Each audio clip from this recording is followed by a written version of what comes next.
जान बचा ली और बाकी लोग शैडो को वहां से ले जाते हैं। 这条之前有多危险啊！ अगले दिन कहानी का रुख मुड़ता है क्यूगो की तरफ, जो एक जिम में बॉक्सिंग की ट्रेनिंग कर रही होती है। तभी वहाँ पुलिस के कुछ दूसरे घमंडी ऑफिसर आते हैं और क्यूगो का मजाक उड़ाने लगते हैं कि एक पुलिस वाली के हिसाब से उसका शरीर बहुत छोटा और कमजोर है। वो यहाँ तक ताना मार देते हैं कि क्यूगो को पुलिस की ये नौकरी सिर्फ इसलिए मिली है क्योंकि उसके पिता भी पुलिस में थे। ये सुनकर क्यूगो का खून खौल उठता है और वो बिना कोई बात किए अकेले ही उन सारे अफसरों को पीटकर सीधा कर देती है।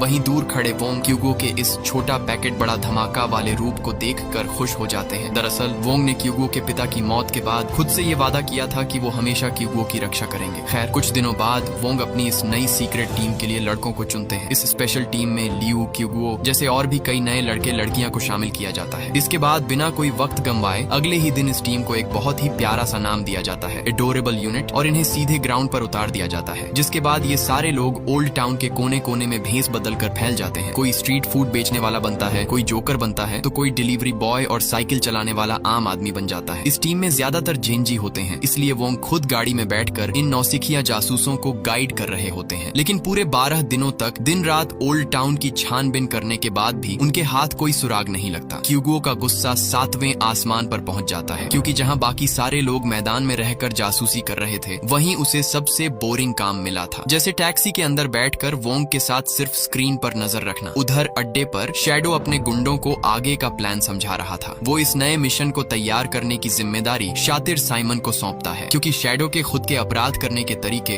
अब पुराने हो चुके थे। अपनी साजिश को अंजाम देने के लिए साइमन एक अनाथ आश्रम के अंदर छिपकर पूरी प्लानिंग कर रहा होता है। और यहाँ एक बड़ा और चौंकाने वाला सच सामने आता है कि शैडो के गैंग के ये जितने भी लड़के हैं वो सब इसी अनाथ आश्रम के बच्चे थे, जिन्हें शैडो ने पाला पोषा है। और यही वजह थी कि ये सब शैडो को अपना भगवान मानते थे और उसके हर खूंखार हुक्म को अपना फर्ज समझते थे। इधर मिशन के 15वें दिन क्यूगो जब बाजार में खाना खरीदने जाती है तो उसकी नजर एक सुनसान गली पर पड़ती है, जहां 3 गुंडे 2 लड़कियों के साथ बदतमीजी कर रहे थे। एक पुलिस वाली होने के नाते उसका जनता को बचाने का जज्बा तुरंत जाग उठता है। वोंग वायरलेस पर उसे बार बार रुकने और शांत रहने के लिए कहते हैं, लेकिन क्यूगो उनकी बात अनसुनी करके अकेले ही उन गुंडों पर टूट पड़ती है। मगर इस बार पासा उलटा पड़ जाता है। क्यूगो अकेले उन 3 भारी भरकम बदमाशों का सामना नहीं कर पाती और मुसीबत में फंस जाती है। खुशकिस्मती से इससे पहले कि कोई अनहोनी होती, वोंग सही समय पर वहां पहुंच जाते हैं और उन बदमाशों को धूल चटाकर क्यूगो को बचा लेते हैं। इसके बाद जैसे ही वो दोनों वापस अपनी गाड़ी में बैठते हैं, वोंग गुस्से से आग बबूला होकर क्यूगो को जमकर डांटते हैं। वो समझाते हैं कि भले ही वो कानून के रखवाले हैं, लेकिन इस सीक्रेट मिशन के दौरान ऐसी बेवकूफी करना भारी पड़